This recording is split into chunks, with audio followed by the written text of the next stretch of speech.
Welcome everyone to another new chapter in botany.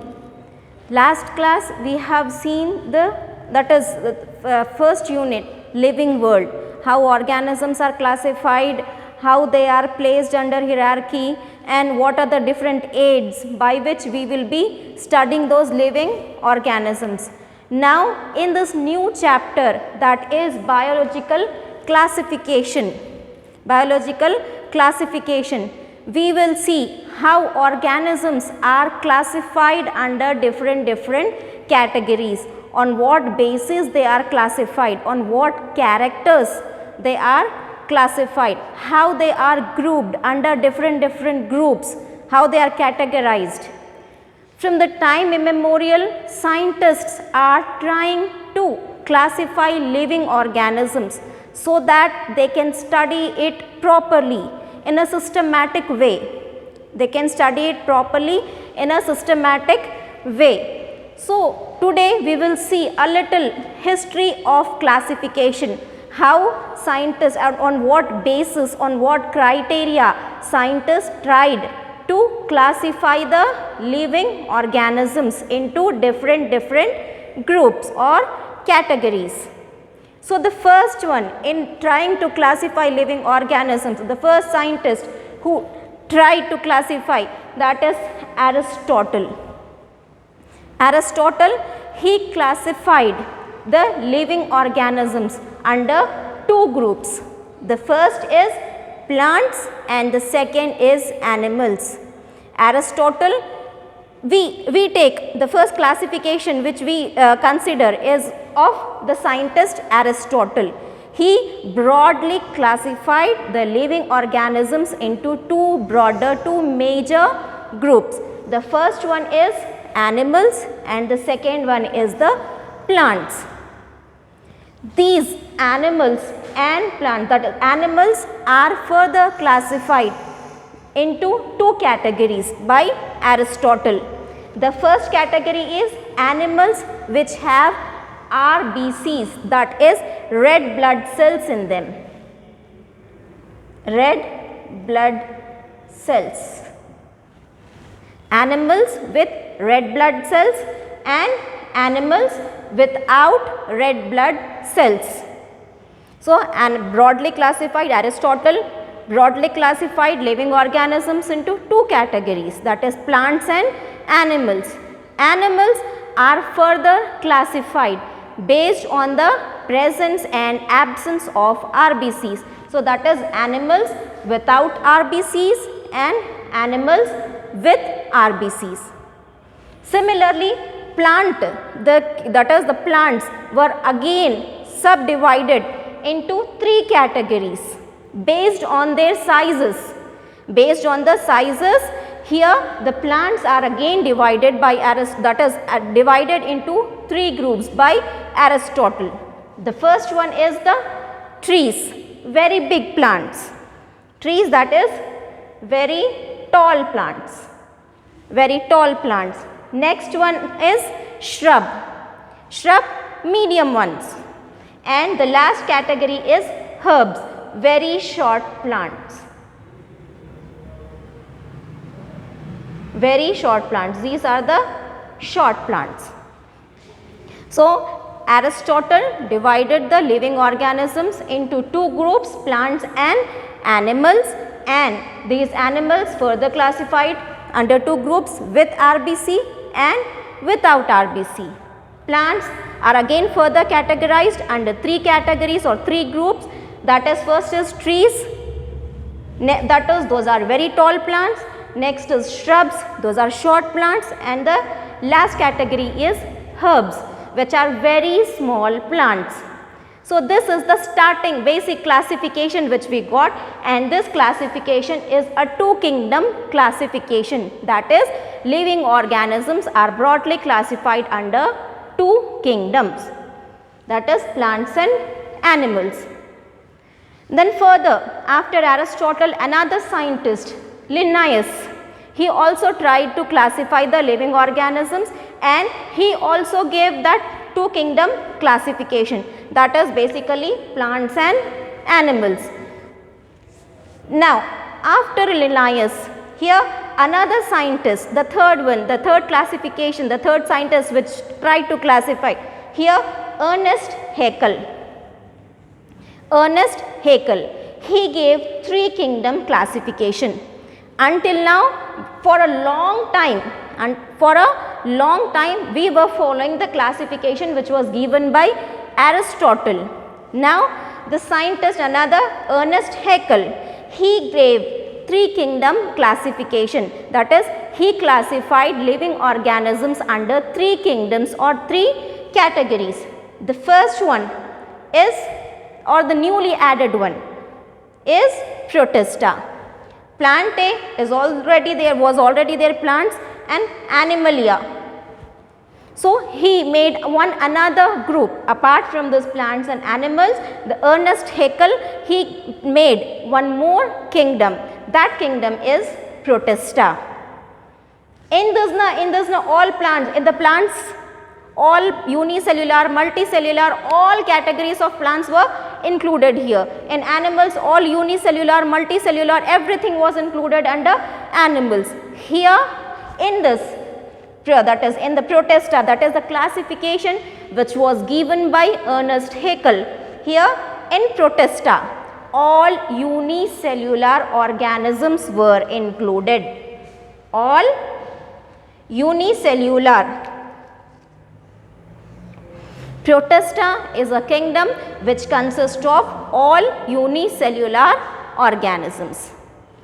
Then we have Plantae, all those multicellular plants are multicellular and animals are also multicellular. So, all unicellular organisms are classified under Protista. Then the next is Plantae and Animalia. So, Ernest Haeckel gave us three kingdom classification. But still, even in this classification there are many organisms which doesn't come under this one, the Protista or Plantae or Animalia. There were many organisms, for example fungi. Those are the saprophytic organisms. They feed on dead and decayed matter. So, we cannot classify that under these ones. So, this system was also lacking something. The system was also lacking something. Okay. Then next scientist who gave another classification, here Copeland, another scientist Copeland, he gave us four kingdom classification. From two kingdom to three kingdom, and from three kingdom to four kingdom classification which was given by Copeland. Now in this Copeland all the three, that is Protista, Plantae and Animalia were already there, but along with Protista he added one more kingdom, that is Monera. One more kingdom was added, that was Monera. Protista, Plantae, Animalia was already there. Now another kingdom, that is Monera. Now what is the difference here? In Monera all this Monera and this Protista, both of them consist of unicellular organisms only. Whether it is Protista, it is also unicellular organism, and Monera, it is also consisting, this group also consists of all unicellular organisms. But the difference is here in Monera all unicellular prokaryotic organisms are included. In Monera all prokaryotic organisms, unicellular prokaryotic organisms are included, and in Protista all unicellular eukaryotic organisms were included. Here in this Protista all unicellular organisms, whether it was prokaryote, whether it was eukaryotes, all were included under Protista. Now what Copeland did? He grouped them into four groups. He grouped the living organisms into four groups, that is Monera, all unicellular prokaryotic organisms, and Protista, all unicellular eukaryotic organisms. Then we have this Plantae and Animalia. So this was four kingdom classification which was given by Copeland. But here also that fungi and some other organisms, were not considered. They cannot be placed in either of the kingdoms. Fungi cannot be placed in either of the kingdom. So now after this Copeland, another scientist who tried to classify the living organism, that is Whittaker. He gave us 5 kingdom classification. The classification which we are following now is of Whittaker's. We are following Whittaker's classification. Whittaker classified living organisms into 5 kingdoms. The first one is Monera, Protista, Fungi, Plantae and Animalia. We all know in Protista what we have? Unicellular prokaryotic. In Protista, unicellular eukaryotic organisms. Then here fungi has been made into one single kingdom.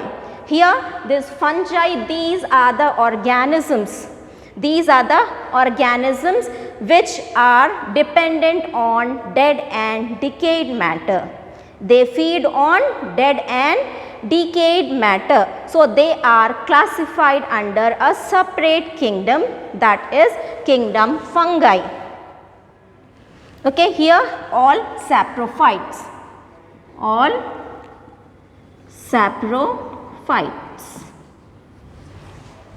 So saprophytes are the organisms which feed on dead and decayed organic matter. Now then we have Plantae, all autotrophs. That is, they can prepare their own food. They are self-dependent. They doesn't need to depend on any other organism for food. They take carbon dioxide and sunlight from the atmosphere in the presence of chlorophyll. That is, they will have a pigment called as chlorophyll.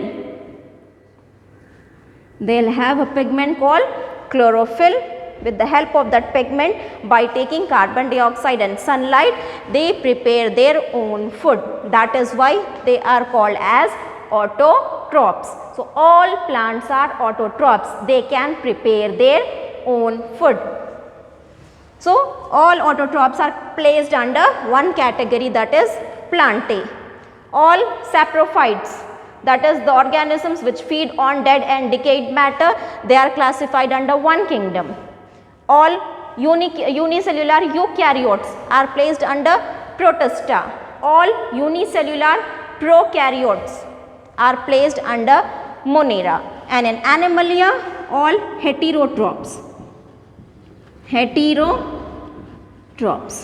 That is, they cannot prepare their own food.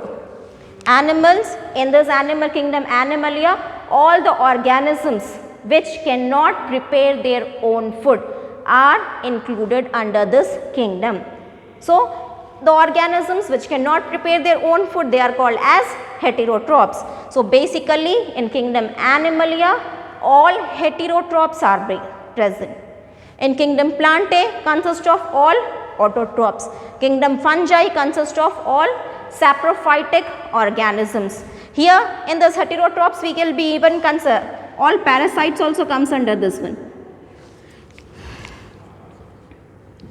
Parasites.